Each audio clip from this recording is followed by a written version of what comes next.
شان ہے ان کی یہ ہیں علماء، ہادی ہے رہنما یہ ہیں علماء، ہادی ہے رہنما یہ ہیں علماء۔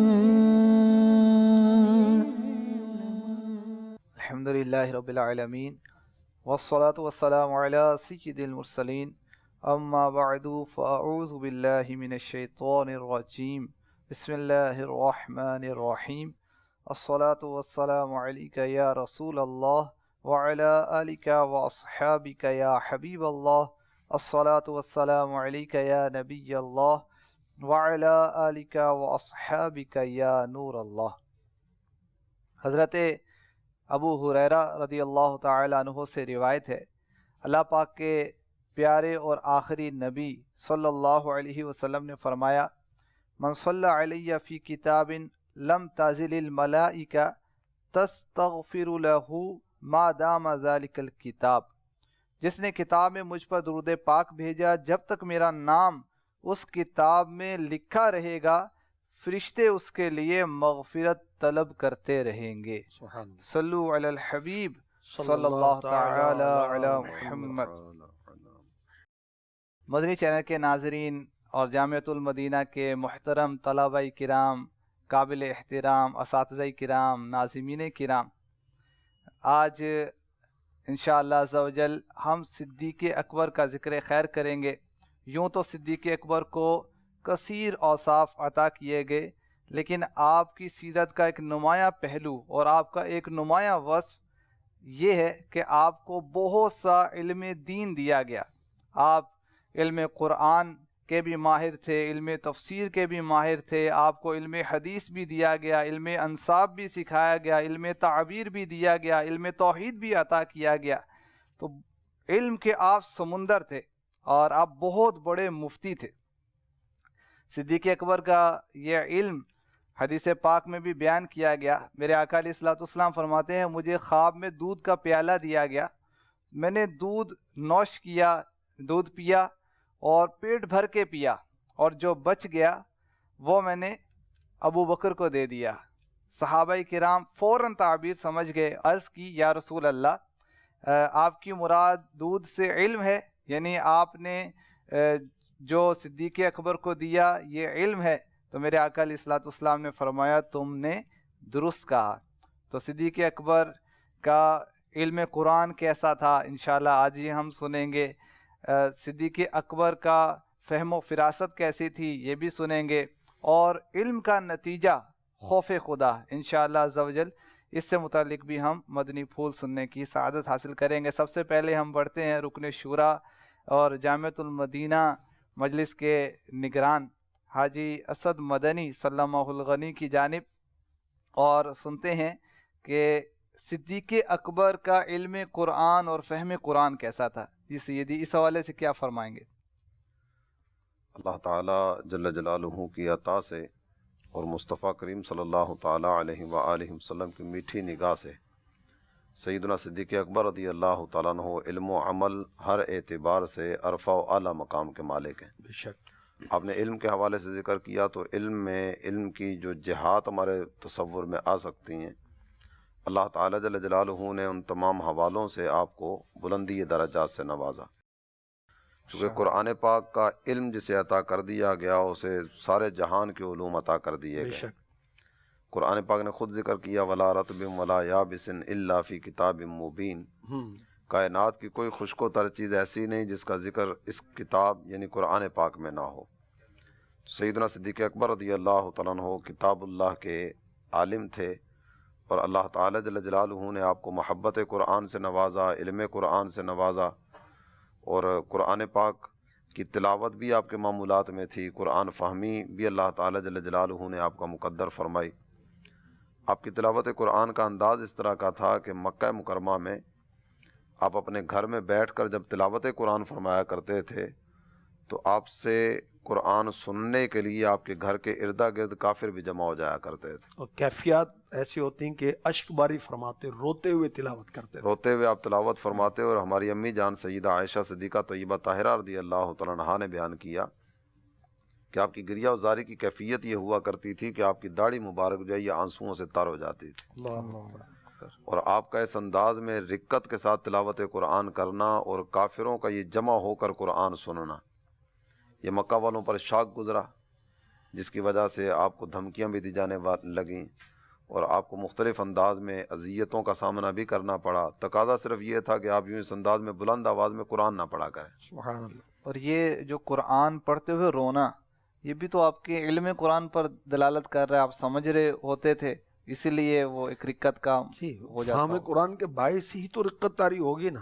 ویسے تو اس کا وہ سبحان اللہ اس کے اندر سوز اور رقت اتنی ہے کہ بے سمجھے بھی سن کر وہ ایک کیفیت کا ترتب ہوتا ہے، لیکن خاص جو اکیلا ہی پڑھ رہا ہے، خود پڑھ رہا ہے، تو اس پر خاص تو جب بھی ہوگا نا۔ ان کا قرآن سمجھنا جو ہے اس کو اگر آپ یوں اس انداز میں دیکھیں کہ ہم میں سے جب کسی سے بات ہوتی ہے نا تو ہم اپنے پیر صاحب کا نام بڑی محبت کے ساتھ لیں گے، اپنے استاذ کا نام بڑے پیار کے ساتھ لیں گے، میں فلاں کا شاگرد ہوں۔ تو یہ صحابہ کرام علیہم رضوان یہ کن کے شاگرد ہیں؟ سبحان اللہ، سبحان اللہ۔ خود جو صاحب قرآن صلی اللہ تعالیٰ علیہ وسلم، انہی کی قربت، وَيُعَلِّمُهُمُ الْكِتَابَ وَالْحِكْمَةَ، آگے کیا آیت پوری ہوا؟ وَيُزَكِّيهِمْ، مختلف مقامات پر مختلف انداز سے اس کو ذکر کیا گیا ہے۔ تو سرکار دو عالم صلی اللہ تعالیٰ علیہ وسلم سے براہ راست قرآن سیکھنے والی شخصیات حضرات صحابہ کرام علیہم رضوان۔ سبحان اللہ۔ اور جس طرح وہ پچھلے پروگرام میں ذکر ہو رہا تھا کہ مردوں میں سب سے پہلے ایمان لانے والی شخصیت جناب ابوبکر رضی اللہ رضی اللہ عنہ تعالیٰ کی، جب سے قرآن نازل ہونا شروع ہوا تب سے لے کر آخری آیت کریمہ کے نازل ہونے تک جو آیات مبارکہ نازل ہو رہی ہیں، یہ خلوت میں بھی سرکار دو عالم صلی اللہ تعالیٰ علیہ وسلم کے ساتھ ہیں، جلوت میں بھی ساتھ ہیں۔ سبحان اللہ۔ خود نبی پاک صلی اللہ تعالیٰ علیہ وسلم سے منشأ قرآنی بھی سیکھتے ہوں گے، پوچھتے ہوں گے یہ آیت کیوں نازل ہوئی، اس میں کیا کیا مطالب و مفاہیم بیان کیے گئے، تو ان سے بڑھ کر سمجھنے والے کون ہوں گے؟ وہ جو آخری آیت استاد صاحب نازل ہوئی تھی اس موقع پر صدیق اکبر الیوم کی کیفیت، اکملت لکم دینکم واتممت علیکم نعمتی ورضیت لکم الاسلام دینا۔ جب یہ آیت کریمہ نازل ہوئی تو اس وقت سیدنا صدیق اکبر رضی اللہ عنہ پر رقت والی کیفیت تھی اور آپ رو رہے تھے، جبکہ اس آیت کریمہ میں جو ذکر کیا گیا وہ تو آج کے دن تمہارا دین مکمل ہو گیا۔ بظاہر تو یہ خوشی کی بات ہے، خوشی کی بات ہے، اور یہ ایک خوشی نہیں، اس سے بڑھ کر مزید خوشی یہ کہ سرکار دو عالم صلی اللہ تعالیٰ علیہ وسلم کے ساتھ سفر حج بھی ہے۔ جی، سفر حج کی سعادت بھی مل رہی ہے اور قرآن پاک کی تکمیل کی صورت بھی ہو رہی ہے، دو خوشیاں جمع ہیں، اور یہ رو رہے ہیں۔ صحابہ کرام علیہم رضوان میں سے بعض شخصیات اس طرح کی تھیں کہ جنہوں نے ان کے رونے پر تعجب کیا کہ اللہ تعالیٰ جل جلالہ نے قرآن مکمل کیا اور یہ رو رہے ہیں، جبکہ ان کی توجہ کسی اور طرف تھی کہ سرکار دو عالم صلی اللہ تعالیٰ علیہ وسلم تو پیغام حق لے کر آئے اور پیغام حق پہنچانے کے لیے آئے۔ جی، جب وہ دین مکمل ہو گیا تو اس کا مطلب یہ ہے کہ حضور صلی اللہ تعالیٰ علیہ وسلم کی تشریف آوری کا جو مقصد تھا وہ مقصد پورا ہو گیا۔ ان کی توجہ دوسری طرف تھی کہ اب نبی پاک صلی اللہ تعالیٰ علیہ وآلہ وسلم اس ظاہری دنیا سے پردہ فرمانے والے ہیں، سبحان اللہ۔ اور یہ اس طرف توجہ کرتے ہوئے اشک باری فرما رہے ہیں۔ مقصد ہے کہ فہم قرآن کا ظہور ہو رہا ہے نا اس میں، کہ صدیق اکبر رضی اللہ تعالیٰ عنہ قرآن کو خوب سمجھنے والے تھے۔ یعنی اس کا تذکرہ نہیں کیا گیا کہ یہ آخری آیت ہے اور اس کے بعد سرکار دو عالم صلی اللہ تعالیٰ علیہ وسلم کا پردہ فرمانے کا وقت قریب ہے، لیکن یہ اس آیت ہی سے سمجھ گئے کہ جب دین مکمل ہو گیا تو اب جدائی کے لمحات قریب آ رہے ہیں۔ سبحان اللہ۔ ایک آپ کی محبت قرآن ہے، خود تلاوت قرآن فرمانا ہے، خود آپ کا علم قرآن ہے، اور اس کے بعد آپ کا اس امت پر بہت بڑا احسان جمع قرآن کی صورت میں بھی ہے۔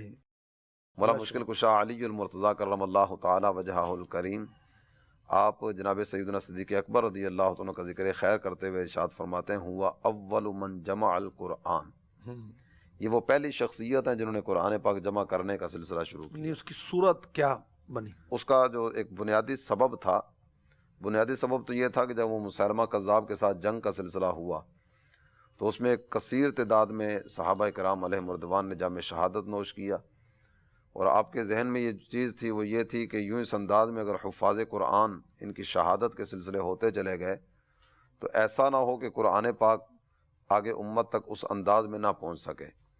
تو سیدنا عمر فاروق اعظم رضی اللہ عنہ سے آپ نے مشورہ فرمایا، اس کے بعد دیگر صحابہ سے مشورے کی صورت کی گئی اور باقاعدہ سے قرآن پاک کے جمع کرنے کا سلسلہ شروع ہوا۔ یعنی یہ عثمان غنی بھی جامع القرآن کہلاتے ہیں، تو ان کو بھی کہا جاتا ہے، صدیق اکبر کو بھی کہا گیا، اس میں کیا وضاحت تو ہوگی؟ ابتدا میں جو جمع قرآن کا سلسلہ شروع ہوا وہ تو جناب وہ صدیق صدیق اکبر اکبر رضی سے اللہ ہو عنہ گیا کے تھا۔ دور میں شروع ہو چکا تھا، اور اس وقت جو کیفیت تھی نا وہ یہ تھی کہ کاغذ تو باقاعدہ اس انداز میں تھا نہیں، صحیح۔ تو مختلف چیزیں تھیں جن پر قرآن پاک لکھنے کا سلسلہ تھا۔ دور صدیقی میں جو سلسلہ ہوا وہ یوں اس انداز میں ہوا۔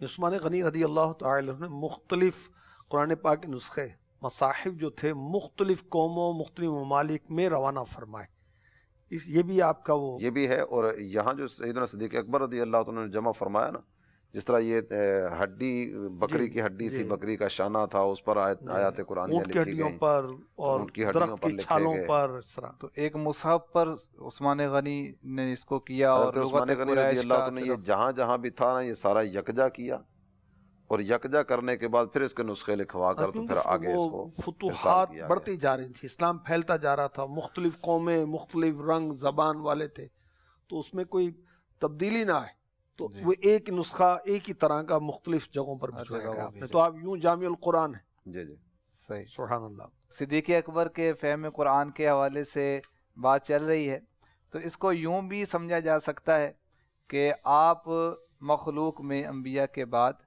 انسانوں میں سب سے افضل ہیں، تو بے شک۔ افضلیت کا مدار علم کو ٹھہرایا گیا کہ جو جتنا علم رکھتا تھا اس کو اتنی فضیلت ملی، تو تو اس چونکہ کو آپ کے پاس علم زیادہ تھا اس لیے آپ سب سے افضل ہوئے۔ اس کو آپ یوں اس انداز میں بھی دیکھیں کہ جب اللہ کے پیارے حبیب صلی اللہ تعالیٰ علیہ وآلہ وسلم کی مبارک زندگی کے ظاہری زندگی کے آخری ایام تھے، حضور صلی اللہ تعالیٰ علیہ وآلہ وسلم کی خدمت اقدس میں بیماری سلام کرنے کے لیے حاضر تھی، نکاحت بھی قدموں میں گری پڑی تھی، یعنی آپ صلی اللہ تعالیٰ علیہ وسلم نماز پڑھانے کے لیے خود تشریف فرما نہیں ہوئے، اور نبی محترم صلی اللہ تعالیٰ علیہ وسلم نے فرمایا مرو ابا بکر ان یصلی بالناس، لوگوں کو کہو کہ ابو بکر کو مصلی امامت پر کھڑا کریں اور ابو بکر کی اقتداء میں نماز ادا کریں۔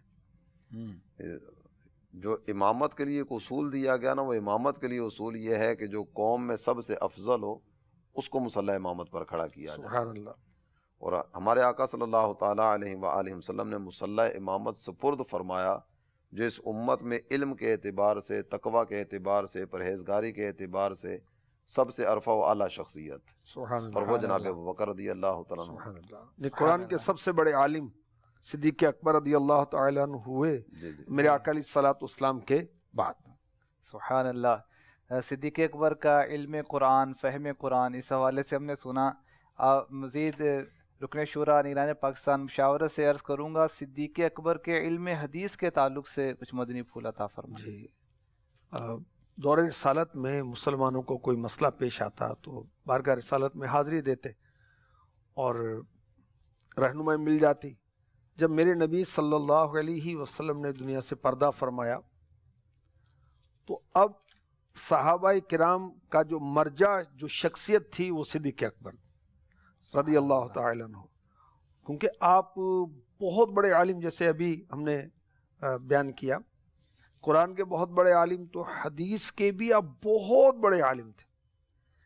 حضرت جلال الدین سیوطی شافعی رحمۃ اللہ تعالی علیہ لکھتے ہیں کہ آپ یعنی صدیق اکبر حدیث کے بہت بڑے عالم تھے، جب کسی موقع پر صحابہ کو مسئلہ پیش ہوتا تو ان کے پاس آتے، اور پیارے آقا علیہ الصلوۃ والسلام کی جو احادیث کریمہ ان کے اذہان میں نقش تھیں، ان کے دل میں نقش تھیں، وہ عند ضرورت صحابہ کرام کو آپ بتاتے، جو صحابہ کرام کی توجہ نہ ہوتی یا صحابہ کرام کے علم میں نہ ہوتے، کیونکہ صدیق اکبر رضی اللہ تعالی عنہ سفر و حضر میں حضور کے ساتھ ساتھ رہے، حضور کے ساتھ ساتھ رہے۔ اور حضرت امام ذہبی رحمۃ اللہ تعالی علیہ فرماتے ہیں کہ صدیق اکبر رضی اللہ تعالی عنہ وہ پہلے شخص ہیں جنہوں نے رحمت للعالمین صلی اللہ علیہ وسلم کی احادیث مبارکہ لینے میں سب سے پہلے احتیاط فرمائی۔ بہت سارے لوگ محتاط نہیں ہوتے کہ جی اللہ یہ فرماتا ہے، نبی کا یہ فرمان ہے، لیکن صدیق اکبر رضی اللہ تعالی عنہ حدیث کے معاملے میں بہت زیادہ محتاط تھے۔ یہ جیسے ابھی میسیجز آتے ہیں کہ یہ جو چاند سرکار کے نے پہلے فرمایا، مبارکباد دے گا تو اس کے لیے جنت کی بشارت، تو فلاں اس طرح کے وہ تو کر رہے استغفر ہوتے اللہ، ہیں۔ اس طرح کے بھی میسیجز دیکھنے میں آئے کہ اتنوں کو فارورڈ نہ کیا تو یہ بلا نازل ہو جائے گی. اور اس میں بہت زیادہ جو سلسلہ کیا جاتا ہے نا وہ حضرت علی رضی اللہ عنہ ان کی طرف اقوال منسوب زرعی کر کے حضرت علی نے فرمایا. اور عام طور پر جو میسیجز اس طرح کے آتے ہیں تو اس میں بہت زیادہ میسیجز کا جو تانتا بنتا ہے نا وہ محبت، پیار اور عشق مجازی، اور آگے نام لکھا ہوتا ہے مولا مشکل کشا استغفر اللہ، علی المرتضیٰ کرم اللہ تعالیٰ وجہہ الکریم کا. استغفر اللہ. اس میں کیا احتیاط ہم برتیں؟ کچھ اس حوالے سے ہمارے مدنی چینل کے ناظرین کو مدنی پھول مل جائے، کون سی پوسٹ فارورڈ کرنی چاہیے، کوئی اس کا معیار ہو؟ دیکھیے یہ سوشل میڈیا ڈپارٹمنٹ دعوت اسلامی کا ہے، وہاں سے جو ملے اس کو فارورڈ کر دیں. یا اس کے علاوہ بھی اگر عاشق رسول عالم سے آپ مربوط ہیں، رابطے میں ہیں، وہ جو بتائیں اس کو فارورڈ کر دیں. مثلا بہار شریعت کی کوئی روایت پکچر بنا کر آپ نے سینڈ کر دی، یا آپ کے پاس اس کی ایپ ہے بہار شریعت کی، تفسیر قرآن صراط الجنان کی، اس کو اسکرین شاٹ لے کر آپ سینڈ کر دیں. تو یہ محتاط ہونا چاہیے نا. اب دیکھیں کہ نبی پاک صلی اللہ علیہ وآلہ وسلم نے یہ فرمایا، میں یہ کہہ رہا ہوں، اور اس کے بعد کوئی غلط بات کر دوں ان سے منسوب پیارے نبی سے، تو وہ حدیث پاک سے ہمیں ڈرنا چاہیے کہ فرمایا کہ جو قصداً مجھ سے جھوٹ منسوب کرے اپنا ٹھکانہ جہنم میں بنا لے. اچھا، جو محتاط ہوتے ہیں نا وہ بھی صرف اس حد تک احتیاط کرتے ہیں کہ کتاب کا حوالہ دیا ہوا ہے، اب اوپر جو بھی لکھا ہوا ہے، نیچے لکھا ہوا ہے بخاری جلد نمبر فلاں صفحہ نمبر فلاں، وہ ہے یا نہیں، بخاری میں ہے یا نہیں ہے. ایک پوسٹ اس طرح کی بھی آئی جس میں پارہ 29 سورہ ملک آیت نمبر فلاں، جبکہ اس میں ہے ہی نہیں. اب استغفر اللہ. تو ظاہر کہ جس کا کام اسی کو ساجے. بھئی جو عالم نہیں ہے وہ اپنی مرضی سے کیوں مسئلے بتائے. اور آپ دیکھیں کہ جو شرعی مسئلہ بتا رہا ہے، کسی نے شرعی مسئلہ پوچھا مجھے نہیں معلوم، تو میں کہہ دوں میں نہیں معلوم، علماء سے رجوع کریں. اب میں کہہ رہا ہوں بھئی یہ جائز ہے، اس کا مطلب میں اس کو یہ کہہ رہا ہوں کہ اللہ اور اس کے رسول کی طرف سے یہ اجازت ہے تجھے کام کرنے کی. توبہ استغفر اللہ. اور اگر نہیں ہے، وہ غلط مسئلہ بیان کر رہا ہے اور آگے اس نے اس کو فارورڈ کر دیا، تو کتنوں تک سلسلہ پہنچے گا. میں یہ کیسے کہوں کہ مجھے نہیں معلوم؟ مشکل کام ہے. حضور ہم یہ صدیق اکبر کا علم حدیث کے حوالے سے سن رہے ہیں، پیارے آقا علیہ الصلوۃ والسلام کا اتنا قرب رہا تو ان کو تو بہت زیادہ حدیثیں معلوم تھیں، لیکن روایات اگر دیکھتے ہیں تو اتنی ان سے مروی نہیں. اس کی کیا وجہ ہے؟ ظاہر ہے کہ میرے آقا علیہ الصلوۃ والسلام کے دنیا سے پردہ فرمانے کے بعد 2 سال کچھ مہینے آپ کے 2.5 سال تقریباً، جی، اور وہ عرصہ کم تھا. دوسرا جو آپ کے ہم عصر صحابہ کرام ہیں، آپ کے ساتھ ہی ہیں، جو صرف آپ کی معلومات میں ہیں پیارے آقا علیہ الصلوۃ والسلام کے ارشادات، وہ تو انہوں نے معلوم کر لیے، بقیہ تو اکٹھے ہی سن رہے ہیں حضور کی بارگاہ میں. تو بہت کثیر حدیثیں آپ سے مروی نہیں، اس کی وجہ یہ بھی بیان کی گئی ہے. سبحان اللہ. تو مدنی چینل کے ناظرین، ہم نے سنا کہ صدیق اکبر رضی اللہ تعالیٰ عنہ بہت بڑے عالم ہیں، اور عالم قرآن، عالم حدیث، اور یاد رہے کہ آپ بہت بڑے معبر بھی تھے، یعنی جو خوابوں کی تعبیر بیان کی جاتی ہے اس کا علم بھی آپ کو عطا کیا گیا. حضرت یوسف علیہ السلام کا یہ علمی معجزہ تھا، اور جو چیز نبی کا معجزہ ہو کتنی فضیلت والی ہوگی، اور غیر نبی کے لیے اس میں کرامت کی صورت ہوتی ہے. تو صدیق اکبر رضی اللہ تعالی عنہ کو علم تعبیر سے نوازا گیا. نبی پاک علیہ الصلوۃ والسلام نے فرمایا مجھے خوابوں کی تعبیر بتانے کا حکم دیا گیا، نیز یہ بھی حکم دیا گیا کہ یہ علم میں ابو بکر کو سکھاؤں. سبحان اللہ. اور مختلف اس میں احادیث مبارکہ میں یہ بھی پتہ چلتا ہے کہ صدیق اکبر خوابوں کی تعبیر بیان بھی کیا کرتے تھے. سبحان اللہ. ایک واقعہ کتابوں میں درج ہے کہ حضرت عائشہ صدیقہ رضی اللہ تعالی عنہ نے خواب دیکھا کہ 3 چاند جو ہے ان کے آنگن میں گرے. تو اپنے والد ماجد صدیق اکبر سے انہوں نے اس کی تعبیر پوچھی، تو صدیق اکبر نے فرمایا اگر تمہارا یہ خواب سچا ہے تو روئے زمین کی 3 بہترین شخصیات کی تدفین تمہارے گھر میں ہوگی. جب نبی پاک علیہ الصلوۃ والسلام نے ظاہری وصال فرمایا تو صدیق اکبر نے فرمایا کہ عائشہ یہ تیرے خواب والے 3 چاندوں میں سے سب سے بہتر ہیں. تو یہ پہلے ہی خواب اور تعبیر کا معاملہ ہو چکا تھا. تو یہ صدیق اکبر کے علم تعبیر کی کچھ ہم نے جھلک سنی. مزید بڑھتے ہیں، صدیق اکبر کے مزید علوم کچھ اس حوالے سے بھی فرمائیں. ویسے تو اللہ تعالیٰ جل جلالہ نے آپ کو جو علوم عطا فرمائے وہ لا یعد ولا یحصیٰ، جس طرح کہا جاتا ہے کوئی حد و حساب ہے ہی نہیں ہے کہ اللہ تعالیٰ جل جلالہ نے کس قدر آپ کو علم سے نوازا.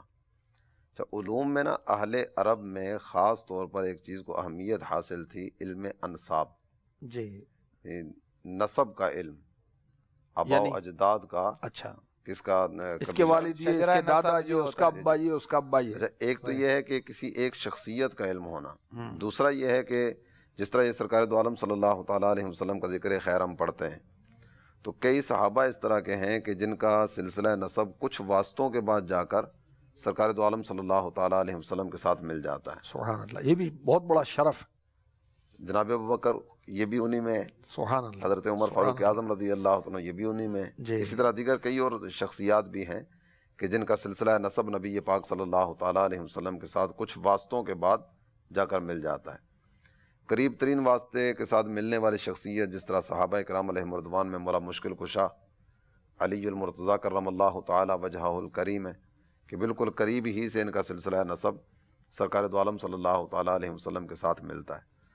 تو علم انساب میں اہل عرب میں جو نمایاں ترین مرتبہ رکھنے والی شخصیت تھی وہ جناب ابوبکر رضی اللہ تعالیٰ عنہ کی سبحان اللہ۔ اس کا اندازہ اس بات سے کیا جا سکتا ہے کہ جب شعراء کسی قوم کے بارے میں، کسی قبیلے کے بارے میں شعر لکھتے نا، تو عام طور پر یہ ان کا طریقہ یہ بھی ہوا کرتا تھا کہ ان کی مذمت بیان کرتے ہوئے ان کے آباء و اجداد کا کہیں نہ کہیں ذکر لے آتے تھے، صحیح، کہ تیرے باپ نے یہ کیا تھا، تیرے فلاں نے یہ کیا تھا، اور اس انداز میں بھی یہ سلسلے ہوا کرتے تھے۔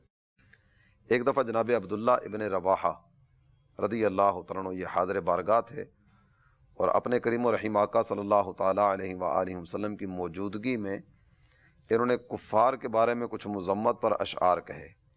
یہ بھی بہت بڑے شاعر تھے۔ جی، سرکار دو عالم صلی اللہ تعالیٰ علیہ وآلہ وسلم کو ان کا یہ کلام پسند نہیں آیا۔ اس کے بعد جناب کعب بن مالک آئے، انہوں نے کچھ کلام پڑھا تو اللہ کے پیارے حبیب صلی اللہ تعالیٰ علیہ وسلم نے اسے بھی پسند نہیں فرمایا۔ جب بعد میں حضرت حسان ابن ثابت رضی اللہ تعالیٰ عنہ ان کو کھڑا کیا گیا اور خدمت اقدس میں عرض کی گئی کہ یا رسول اللہ یہ تو شعر ہیں، اور ان کا جو کلام ہوگا نا، ان کا کلام تو اپنی جگہ پر ہے، یہ وہ شعر ہے جو اپنی دم ہی سے دشمن کو گرا دے گا۔ جب یہ کلمات کہے جا رہے تھے تو حضرت حسان ابن ثابت نے اپنی زبان نکالی اور زبان نکال کے اس کو حرکت دی، اور گویا یہ اشارہ کر رہے تھے خدمت اقدس میں کہ یا رسول اللہ میری زبان جو ہے یہ ان کے لیے کافی ہے، سبحان اللہ، اور میں اپنی زبان کے ذریعے ان کی مذمت پر اشعار کہوں گا، کفار کی مذمت، کفار کی مذمت جی، پر۔ تو اس پر سرکار دو عالم صلی اللہ تعالیٰ علیہ وآلہ وسلم نے ارشاد فرمایا کہ حسان تمہارا کلام بھی اچھا، تمہاری گفتگو بھی اچھی، اور تمہارے اشعار بھی اچھے، لیکن دشمن جو ہے یعنی کافر جو ہیں، ان کافر میں خاندان قریش والے بھی ہیں، تم ان کی مذمت کرو گے تو میرا تعلق بھی خاندان قریش سے ہے، ابو بکر کا تعلق بھی خاندان قریش سے ہے، اور پھر حضرت سیدنا ابو سفیان رضی اللہ عنہ ان کا ذکر بھی کیا گیا کہ ان کا تعلق بھی خاندان قریش سے ہے، اور اوپر جا کر سلسلے چونکہ مل جاتے ہیں تو کہیں ایسا نہ ہو کہ جس کی مذمت تم کر رہے ہو اس کی مذمت میں کوئی ایسا نام آ جائے جس کا تعلق ہمارے ساتھ بھی ہو۔ کیونکہ میرے آقا علیہ السلام کے آبا جو ہیں ماں اور باپ کی طرف سے سب کے سب مسلمان مومن اہل توحید پر قائم تھے۔ جی، لم یسجد آبائی علی الاصنام قط، میرے آبا میں سے جناب عبداللہ سے لے کر حضرت آدم تک کوئی ایک بھی ایسا نہیں ہے جس نے کسی بت کے سامنے سجدہ کیا۔ سبحان اللہ، میرے آقا علیہ السلام نے فرمایا، سرکار کا فرمان، ایسا نہ ہو کہ تم ان کی مذمت بیان کرتے کرتے کوئی ایسا جملہ کہہ دو جو کہ درست نہ ہو، تو پہلے ایسا کرو کہ ابو بکر کے پاس جاؤ، سبحان اللہ، اور ابو بکر کے پاس جا کر علم انساب سیکھ لو۔ شان صدیقی کیا کہنا، میرے آقا علیہ السلام ان کی بارگاہ میں بھیج رہے، خود بھیج رہے ہیں کہ جاؤ وہاں سے جا کر سیکھ کر آؤ۔ سبحان اللہ۔ تو یہ وہاں گئے اور وہاں جا کر انہوں نے سیکھا، حضرت ابو بکر کی خدمت میں حاضر ہوئے، کچھ نام ان کے پاس موجود تھے جن کی مذمت پر انہوں نے کچھ اشعار کہنے تھے، تو حضرت ابو بکر نے وہ فہرست دیکھی، فرمایا یہ نام بھی نکال دو، یہ بھی نکال دو، یہ بھی نکال دو، وہ ناموں کا تذکرہ کرتے ہوئے کچھ نام نکلوا دیے۔ اس کے بعد جناب حسان ابن ثابت رضی اللہ تعالیٰ عنہ نے جب وہ اشعار کہے تو کفار بھی وہ سر پکڑ کر بیٹھے ہوئے تھے کہ کوئی نام ایسا آ ہی نہیں رہا کہ جس نام پر ہم کو انگلی رکھ سکیں، سبحان اللہ، کہ یہ نام جس کی مذمت بیان کر رہے ہو یہ تمہارے فلاں کے نسب میں بھی ہے۔ اور پھر یہ آپس میں جب وہ بیٹھ کر گفتگو کر رہے تھے تو ان کی زبان پر، کافروں کی زبان پر یہ تھا کہ لگتا یہ ہے کہ حسان ابو بکر سے تربیت لے کر آئیں۔ سبحان اللہ، یعنی وہ بھی جانتے تھے کہ علم انساب میں سب سے عظیم ترین شخصیت جناب ابوبکر رضی اللہ تعالیٰ عنہ کی. اب اس میں ایک مدنی پھول ذہن میں آ رہا ہے کہ جب آپ کوئی کچھ کہنا چاہیں، بیان کرنا چاہیں، کچھ لکھنا چاہیں، تو جو عالم ہے، آپ سے زیادہ علم والا ہے، اس سے مشورہ کرنا آپ کو فائدہ دے گا. مشورہ کرنا فائدہ دے گا. اور اس میں ساتھ ساتھ ایک خاص طور پر جو انداز ہمارے سامنے آتا ہے، حضرت عبداللہ ابن رواحہ صحابی رسول ہیں، بے شک. حضرت کعب ابن مالک رضی اچھا، اللہ یہ عنہ وہ صحابی صحابہ رسول ہیں جو حضور کی نعت خوانی کرتے، نعت خواں صحابہ. نعت ان کے گو، عربی میں کتنے، نعت گو بھی نعت خان بھی. جی بالکل. ان کو روکا جا رہا ہے اور ان کا کلام کے بارے میں یوں گفتگو ہو رہی ہے. اور حضرت حسان ابن ثابت یہ تو زبردست بے شک. نعت گو شاعر ہے نا، اور ان کا ایک بہت بڑا نام ہے اس حوالے سے، لیکن ان کو بھی پہلے تربیت کے لیے بھیجا جا رہا ہے. سبحان اللہ. اور ہمارے ہاں بعض اوقات جس کا جی چاہتا ہے وہ قلم اٹھاتا ہے اور کچھ نہ کچھ لکھنا شروع کر دیتا ہے. اب وہ امیر علیہ سنت فرمایا کرتے ہیں کہ کچھ شاعر ہوتے ہیں، کچھ متشاعر ہوتے ہیں. وہ عام طور پر متشاعر ہوتے ہیں، شاعر کم ہی ہوتے ہیں. تو جس کو شوق ہو کسی طرف بڑھنے کا، تو پہلے اس راہ میں کیا سنگلاخ وادیاں آتی ہیں یا کن کن گھمن گھیریوں سے گزرنا پڑتا ہے. اعلیٰ حضرت امام اہل سنت کہتے ہیں نا، قرآن سے میں نے نعت گوئی سیکھی. کہ نہیں، شریعت کی پابندی کرنی ہے تو ظاہر ہے کہ پہلے علم سیکھنا ہوگا. آپ نے نعت خوانی کرنی ہے، آپ نے نعت لکھنی ہے، آپ نے کوئی مقالہ لکھنا ہے، کوئی کتاب لکھنی ہے، تو عالم کو زیب دیتا ہے جو اس کا علم رکھتا ہے، وہی لکھ سکے. یا پھر آپ لکھ کر علماء سے چیک کروا لیں، تو یہ بھی ایک بہت اچھا انداز ہوتا ہے. میرے مدنی چینل کے ناظرین، یہ جس طرح بھی گفتگو ہو رہی ہے نا، تو اس میں بہت ہی زیادہ احتیاط کی حاجت ہوتی ہے. اور خاص طور پر جب کسی ایک کی عظمت بیان کی جا رہی ہو تو ایک کی تعظیم کا پہلو سامنے رکھتے ہوئے کسی اور کی تنقیص نہ ہو جائے. جی. تو خاص طور پر یہ چیز بہت ہی زیادہ اہمیت کی حامل ہوتی ہے. ابھی اعلیٰ حضرت امام اہل سنت کی بات ہو رہی ہے نا، وہ کہہ رہے ہیں قرآن سے میں نے نعت گوئی سیکھی. تو اعلیٰ حضرت امام اہل سنت نے کچھ اور بھی ارشاد فرمایا ہے، اگر وہ بھی آپ ارشاد فرما دیں تو. کیا بات ہے اعلیٰ حضرت کی. جو کہے شعر و پاس شرع دونوں کا حسن کیوں کرائے. جو کہے شعر و پاس شرع دونوں کا حسن کیوں کرائے. لا اسے پیش جلوائے زمزمائے رضا کے یوں. اعلیٰ حضرت فرما رہے ہیں کہ جو کہتا ہے کہ یہ کیسے ہو سکتا ہے کہ میں شاعری بھی کروں، شریعت کی پاسداری بھی رہے، دونوں کا حسن کیسے آئے گا. تو اعلیٰ حضرت فرماتے ہیں کہ اس کو میرا کلام دکھاؤ کہ میں نے شاعری بھی بہت حسن کے ساتھ بہت اچھے انداز سے کی، اور الحمدللہ کہیں ایسا بھی نہیں ہوا کہ شریعت سے میں چوک گیا، شریعت کی پاسداری بھی موجود ہے. بالکل ایسے. سبحان اللہ. تو حضور صدیق اکبر بہت بڑے مفتی بھی تھے، کچھ اس حوالے سے بھی ارشاد فرمائیں. حضرت سیدنا صدیق اکبر رضی اللہ عنہ کیا کیا تھے. ایک جملے میں اگر بات کریں تو یہ کہیں گے کہ ایک ہمہ جہت شخصیت کے مالک تھے. سبحان اللہ. یہ ہم نے بات شروع کی علم قرآن سے، پھر علم حدیث، پھر علم انساب، اور یہ جتنی بھی باتیں ہم کریں گے یہ وہی جس طرح وہ پہلے بھی بات ہوئی کہ حصول برکت کے لیے ہوں گی. حضرت سیدنا عبداللہ ابن عمر رضی اللہ تعالیٰ عنہ، آپ سے پوچھا گیا کہ سرکار دو عالم صلی اللہ تعالیٰ علیہ وآلہ وسلم کے دور اقدس میں فتویٰ کون دیا کرتے تھے. صحابہ کرام علیہ رضوان کو کوئی مسئلہ پیش آ جاتا تو کچھ جلیل القدر صحابہ ایسے بھی تو ہوں گے کہ نبی محترم صلی اللہ تعالیٰ علیہ وآلہ وسلم کی بارگاہ میں اگر کوئی حاضر نہیں ہوا تو ان صحابہ کی طرف رجوع کر کے اپنی علمی تشنگی کو بجھا سکے، علمی پیاس کو بجھا سکے. تو حضرت سیدنا عبداللہ ابن عمر رضی اللہ تعالیٰ عنہ آپ ارشاد فرمانے لگے کہ میں تو دو شخصیات کو جانتا ہوں کہ صحابہ کرام علیہم رضوان کا علم سیکھنے کے لیے، فتویٰ طلب کرنے کے لیے ان کی طرف رجوع ہوا کرتا تھا. اور ان دو شخصیات میں پہلی شخصیت ہے جناب سیدنا ابو بکر صدیق رضی اللہ تعالیٰ عنہ، اور دوسری شخصیت ہے حضرت سیدنا عمر فاروق اعظم رضی اللہ تعالیٰ عنہ، جن کو شیخین کریمین کہا جاتا ہے. سبحان اللہ.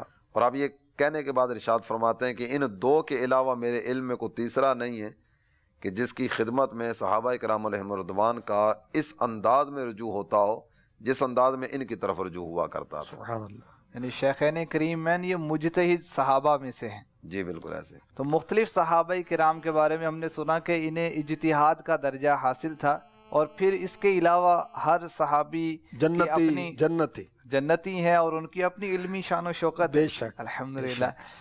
حضور ہم نے صدیق اکبر کے فتویٰ نویسی اور علم فقہ کے حوالے سے سنا، تو طلبہ کرام بھی ہمارے ساتھ شامل ہیں، تو اس تعلق سے آپ انہیں کیا درس دینا چاہیں گے؟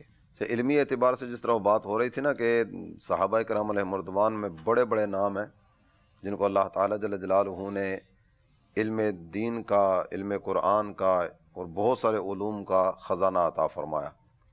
اس میں میرے ذہن میں یہ آ رہا تھا کہ موجودہ دور کا اگر ہم جائزہ لیں نا تو دو منصب اس طرح کے ہیں جو شاید تھوک کے حساب سے مل جائیں گے، ڈاکٹر اور مفتی. ڈاکٹر بھی MBBS کیا نہیں کیا، وہ جگہ جگہ آپ کو ڈاکٹر ملیں گے. انٹیریئرز میں دیہی جو علاقے ہیں، گوٹھوں شہری میں، علاقوں میں بھی آپ کسی کے سامنے اچھا، ذکر کریں کہ پیٹ میں درد ہے، سر درد کر رہا ہے، یا تھوڑی سی آپ اچھا علامات کچھ بیان کرنا شروع جو آپ کریں گے فرما رہے ہیں ہر ایک کی وہ ڈاکٹر بن جاتا ہے. تو وہ فوری 2-4 میڈیسن بھی ہو سکتا ہے لکھوا دے اور آپ کے مرض کی تشخیص بھی کر دے، تو 2-4 اور مشورے بھی دے دے، جبکہ غیر طبیب کو علاج میں ہاتھ ڈالنا حرام، اس کی اجازت ہی نہیں ہے. بالکل. اسی طرح جیسے وہ اس کے پاس جاتے ہیں بیمار کے پاس، اس کو بڑے مشورے دیتے ہیں بیچارے کو، ایک تو پہلے تکلیف میں اور مزید اس کو یہ نسخوں پر عمل کرو. تو نسخے بھی دے رہے ہوتے ہیں، بعض اوقات باقاعدہ بعد میں آ کر فالو اپ بھی کرتے ہیں، وہ جو دوائی بتائی تھی وہ لیے کہ نہیں لی. اللہ کی پناہ، تو پار ہوا نہیں ہوا، گویا کہ یوں کہہ رہے. تو ایک تو اس حوالے سے آزمائش کی صورتیں ہوتی ہیں. بعض اوقات اس طرح کی صورت بھی ہوتی ہے کہ کسی ادارے میں پڑھنے کے لیے گئے نہیں گئے، کسی استاد کے سامنے ذانو تلمذ طے کیا، کسی کی شاگردی کی ذانو نہیں تلمذ کی. یہ کیا ہوتا ہے استاد صاحب؟ ذات میں نے وضاحت کر دی، شاگردی اختیار کی کسی کی یا نہیں کی. تو اس میں بھی ٹھیک ٹھاک ایک بھرمار ہوتی ہے نا. اب میرے پاس کو مسئلہ پوچھنے کے لیے آ گیا، میں کیسے کہوں مجھے نہیں آتا، جس طرح پہلے بات ہو رہی تھی. نہیں، ہر حافظ جو ہے وہ عالم ہو ایسا ضروری تو نہیں ہے. اس نے وہ 4 صورتیں پڑھی، مسجد کی امامت شروع کر دی، ایک اور اس طرح کا سلسلہ شروع کر دیا. اب وہ طلاق کے مسائل بھی بتا رہا ہوگا، وراثت کے مسائل بھی بتا رہا ہوگا، اور بھی ادق قسم کے اور مشکل قسم کے مسائل ان کا جواب دے رہا ہوگا. اللہ ادری کہنا سیکھنا چاہیے، میں نہیں جانتا سیکھنا چاہیے. اور ہمارے لیے آسانی ہے کہ ہم دارالفتہ اہل سنت کا نمبر دے دیں. ہاں یہ بھی ہو سکتا ہے کہ اس کو کہیں کہ آپ لکھ دیں، میں آپ کا مسئلہ معلوم کر کے ان ریٹن آپ کو پہنچا دوں گا. اچھا یہ بتائیں استاد صاحب، اب کسی طالب علم کو لوگ علامہ صاحب کہتے ہیں، مفتی صاحب کہتے ہیں، یا استاد صاحب کو مفتی صاحب کہتے ہیں، اس بیچارے کا کیا قصور ہے بھائی؟ لوگ کہتے ہیں اگر تو وہ واقعی مفتی ہیں تو اس کا اگر کہتے ہیں تو کوئی حرج کی بات نہیں ہے. لیکن اگر میں منصب افتاء کا اہل ہی نہیں ہوں، میں مفتی ہوں ہی نہیں، جی ذرا مفتی کی جو اہل علم ہے وہ کچھ نہ کچھ شرائط تو جانتے ہیں نا کہ مفتی کیسا ہونا چاہیے. جی، تو میں اس پائے کا ہوں ہی نہیں، تو کہنے میں کیا حرج ہے کہ میں مفتی نہیں ہوں. اور وہ طلبہ کرام استاد صاحب سے محبت میں استاد صاحب کو مفتی صاحب کہنا شروع کر دیا. استاد صاحب تو بہت دور کی بات ہے نا. استاد صاحب تو وہ 8 سال پڑھنے کے بعد ہی استاد صاحب بنیں گے نا. جی، تو یہاں تو ایسی صورت بھی بعض اوقات ہوتی ہے کہ ثانیہ ثالثہ کا طالب علم وہ بھی مفتی کے ٹائٹل کے ساتھ مشہور ہوتا ہے. عمل اس میں یہ کہ وہ تردید کر دینی چاہیے، کہہ دینا چاہیے کہ میں مفتی نہیں ہوں. اس میں 2 طرف سے ہونا چاہیے. ایک تو یہ کہ خود میری طرف سے جس کے ساتھ اس طرح شہرت ہو رہی ہے، اور دوسرا یہ کہ جو مسئلہ پوچھنے کے لیے نکل رہا ہے، بقیہ کوئی 500 100 200 400 کی کوئی چیز خریدنی ہو تو وہ اتنی چھان پھٹک کے بعد وہ چیز خریدتا ہے. تو مسئلہ پوچھنے کے لیے جو داڑھی والا ملے گا اس سے مسئلہ پوچھ لیں گے. نہیں استاد صاحب، یہاں تو پتہ چلا فیضان مدینہ میں وہ چوکیدار سے پوچھتے ہیں مسئلہ، جی، کبھی اندر بھی جانا نہ پڑے، باہر گیٹ سے پوچھ کے چلے جائیں. تو بہرحال اس میں یہ واقعی ایک غفلت ہے اور اس کو دور کرنا چاہیے. ہمیں علماء سے، جو علماء واقعی ہی علماء حقہ ہیں اور مستند عالم ہیں، جید عالم ہیں، انہی سے مسائل پوچھنے چاہیے، مفتیوں سے پوچھنے چاہیے. اور اگر ہمیں کوئی عالم کو اور ہم عالم نہیں ہیں تو تردید کر دیں، کہتے نہیں مفتی کہہ رہے ہیں تو بتا دیں میں مفتی نہیں. جب فیملی ڈاکٹر ہوتا ہے تو فیملی عالم اگر ہو تو کیا حرج ہے؟ کیا بات. سبحان اللہ. اچھا اس میں استاد صاحب یہ بھی میں چاہوں گا کہ امیر علیہ سنت کی دعاؤں سے، امیر علیہ سنت کی ترغیب سے بہت سے طلبہ چاہتے ہیں میں مفتی بن جاؤں. ایک طالب علم مفتی بننا چاہتا ہے، آپ بتائیں وہ کیا کرے؟ فضولیات سے سب سے پہلے تو جان چھڑا لیں. جی کہ مثلا جو وقت ضائع کرنے والی چیزیں ہیں، اس میں موبائل بھی ہے، سوشل میڈیا بھی، بہت ساری اسی کے مصروفیات ذریعے آئے ہو گا. جاتی ہیں، جی اور بعض اوقات بازاروں میں گھومنے پھرنے کا سلسلہ بھی دوستیاں ہوتا بھی ہوتی ہیں، ہے، اور ذاتی دوستیاں بھی آتی ہیں. اپنے وقت کو ضائع کرنے والے جتنے بھی سلسلے ہیں نا سب ختم کر دیں، کتابوں کے ساتھ رشتہ مضبوط کر لیں. اولاً تو یہ کرنا ہوگا، آپ جس بھی درجے سے میں ابھی پڑھ رہے ہیں کتابوں کے ساتھ رشتہ مضبوط کریں، اور خاص طور پر جو فتاویٰ لکھے گئے مختلف ادوار میں، اردو میں تو اب بہت بڑا ذخیرہ فتاویٰ کا ہے، الحمدللہ. تو اس کو بھی پڑھیں، اور اس کو پڑھنے کے ساتھ ساتھ درا حدیث شریف سے فراغت کے بعد تخصص فی الفقہ میں داخلہ لے لیں. اور تخصص فی الفقہ کا داخلہ بھی ذرا اس سے پہلے کچھ علم دوستی کا سلسلہ ہوگا تو پھر آگے کے راستے آسان ہوتے چلے جائیں گے. ماشاءاللہ ماشاءاللہ. مدنی چینل کے ناظرین اور محترم طلباء کرام، علم صدیق اکبر کے بارے میں ہم نے سنا، اور علم کا نتیجہ ہے خوف خدا. تو میں نگران پاکستان مشاورت سے عرض کروں گا کہ صدیق اکبر کے خوف خدا کے تعلق سے، آپ کے تقوی و پرہیزگاری کے تعلق سے مدنی پھول عطا فرمائے. اللہ اکبر. ایک چڑیا کو آپ دیکھتے ہیں درخت پر، تو خوف خدا کے غلبے کی بنا پر کہتے ہیں کہ تو بہت خوش نصیب ہے، ایک درخت سے کھاتی ہے دوسرے پہ جا کے بیٹھ جاتی ہے، اور کاش ابو بکر بھی تیری طرح ہوتا. یعنی وہ قیامت، نزا، قبر، حشر، رب کی بارگاہ میں پیشی، اس کی خوف کی بنا پر اس طرح کی باتیں آپ کرتے ہیں. اسی طرح ایک موقع پر ارشاد فرمایا، کاش میں ایک نیک مسلمان کے پہلو کا جسم کا کوئی بال ہوتا. خوف خدا کے غلبے کی بنا پر ایک مرتبہ یوں فرمایا، خدا کی قسم میں یہ پسند کرتا ہوں میں یہ درخت ہوتا جس سے کھایا اور کاٹا جاتا ہے. ایک بار فرمایا، ایک کاش میں سبزہ ہوتا جس سے جانور کھا جاتے. اللہ اکبر. اور آپ کے بارے میں یہ کہا جاتا ہے کہ پیارے آقا صلی اللہ علیہ وآلہ وسلم کے بعد آپ سب سے زیادہ اللہ پاک سے خوف رکھنے والے تھے. اور ہم نے پہلے بات کی کہ آپ سب سے بڑے عالم ہیں، عالم ہیں، تو میرے آقا علیہ الصلوۃ والسلام سب سے زیادہ علم رکھنے والے، اور سب سے زیادہ اللہ کی معرفت رکھنے والے، اور سب سے زیادہ اللہ پاک کا خوف رکھنے والے. تو اس کے بعد امت میں جو مقام و مرتبہ، بلکہ تمام انسانوں میں صدیق اکبر کا بالا اور اعلیٰ اور والا ہے. تو آپ علم میں سب سے زیادہ، تو خوف خدا میں بھی سب سے زیادہ. اللہ اکبر. آپ کے خوف خدا کی کیفیت کہ قرآن پاک کی ایک آیت نازل ہوتی ہے، اور میرے آقا صلی اللہ علیہ وسلم ارشاد فرمائے کہ ابو بکر میں تمہیں وہ آیت سناؤں؟ عرض کی جی ہاں، کیوں نہیں یا رسول اللہ. جب میرے نبی نے وہ آیت تلاوت کی تو وہ مبارک آیت سن کر خوف خدا کے سبب صدیق اکبر کہتے ہیں مجھے ایسا لگا میرے کمر کی ہڈی ٹوٹ جائے. اب جو درد کی کیفیت ان پر جو طاری ہوئی، میرے آقا علیہ الصلوۃ والسلام نے دیکھا تو فرمایا، اے ابو بکر تم گھبراؤ نہیں، تم اور تمہارے مومنین دوستوں کو اس کا بدلہ دنیا میں ہی دے دیا جائے گا، یہاں تک کہ تم اللہ سے ایسی حالت میں ملاقات کرو گے تم پر کوئی گناہ نہیں ہوگا. ماشاءاللہ. اللہ اکبر. بہرحال صدیق اکبر رضی اللہ تعالی عنہ بہت خوف خدا والے تھے. میں سورہ فاطر کی آیت مبارکہ مشہور ہے، وہ بھی سناتا ہوں. انما یخشی اللہ من عباده العلماء، اللہ سے اس کے بندوں میں سے وہی ڈرتے ہیں جو علم والے ہیں. اب اس کی تفسیر صراط الجنان میں پڑھیں تو مزہ آ جائے. خوف اور خشیت کا مدار ڈرنے والے کے علم اور اس کی معرفت پر ہے. کتنی پیاری بات ہے. تو جتنا اس کو علم ہوگا، جتنا اللہ کی معرفت ہوگی، اتنا زیادہ وہ خوف خدا والا ہوگا. اب اس آیت کو اگر پڑھیں تو مزہ آ جائے. آئیے بڑھتے ہیں پروگرام کے آخری سیگمنٹ کی جانب، جس میں نمایاں کارکردگی بیان کی جاتی ہے، اور سنتے ہیں کہ آج کن کی کس اعتبار سے نمایاں کارکردگی بیان کی جائے گی. جی حضور والا. ہمارے جامعۃ المدینہ پسوال لالہ موسیٰ کے طالب علم داؤد عظمت اتاری، مدنی چینل کی اسکرین پر آپ دیکھ بھی رہے ہیں. یہ درجہ رابعہ یعنی چوتھے سال کے طالب علم ہیں، اور ان 4 سالوں میں کوئی ایک بھی انہوں نے نہ چھٹی کی ہے نہ رخصت لی ہے. اللہ یعنی چھٹی وہ ہوتی ہے جو اطلاع کے ساتھ یا اجازت کے ساتھ کی جائے، وہ چھٹی ہوتی ہے، اور غیر حاضری وہ ہے جو بغیر اطلاع کے ہو. یعنی ان کی 4 سالوں میں غیر حاضری بھی کوئی بھی نہیں ہے اور رخصت بھی نہیں ہے.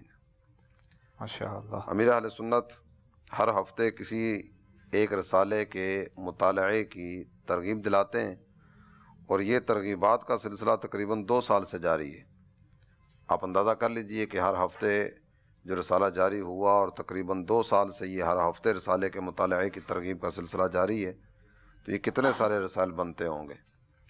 داؤد عظمت بھائی نے ہفتہ وار جتنے بھی رسالے امیر اہل سنت کی طرف سے پڑھنے کے لیے دیے گئے، وہ سارے کے سارے رسالے الحمدللہ پڑھنے کی سعادت حاصل کی.